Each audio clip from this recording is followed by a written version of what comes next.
നോശാനായരാണ്. അപ്പൊ ഞങ്ങൾക്ക് കുർത്തോല കിട്ടിയിട്ടുണ്ട്. അപ്പൊ നമുക്കിത് വെച്ച് കുരിശുണ്ടാക്കിയാലോ? സൂപ്പർ അല്ലേ? നമ്മൾ കുർത്തോല എടുക്കുക. എന്നിട്ടാണെങ്കിൽ ഇത് എത്ര ലെങ്ത് വേണമെന്ന് വെച്ചാൽ എത്ര ലെങ്ത്തിൽ ഇതും മടക്കുക. എന്നിട്ട് കറക്റ്റായിട്ട് സ്ട്രെയിറ്റ് ആയിട്ട് മടക്കുക. എന്നിട്ട് ഇവിടെ നിന്ന് ദിങ്ങട് മടക്കണം. എന്നിട്ട് ഇവിടെ നിന്ന് ദിങ്ങോട് പോയിട്ട് ഇവിടെ നിന്ന് ഇങ്ങോട്ട് മടക്കണം. എന്നിട്ട് ഇവിടെ നിന്ന് ഇവിടെ പോയിട്ട് ഇവിടെ നിന്ന് ഇങ്ങോട്ട് മടക്കണം. എന്നിട്ടാണ്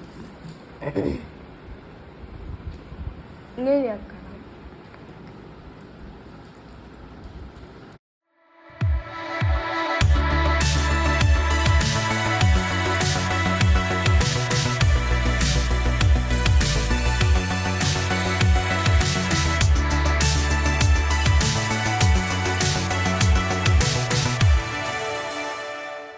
ഇത് ഇങ്ങനെ കെട്ടി വെച്ചാൽ മതി. അപ്പോൾ നമ്മൾ ഈസ്റ്ററിലേക്ക് കടന്നുകൊണ്ടിരിക്കുകയാണ്. അപ്പോൾ എല്ലാവർക്കും ഹാപ്പി പാം സൺഡേ.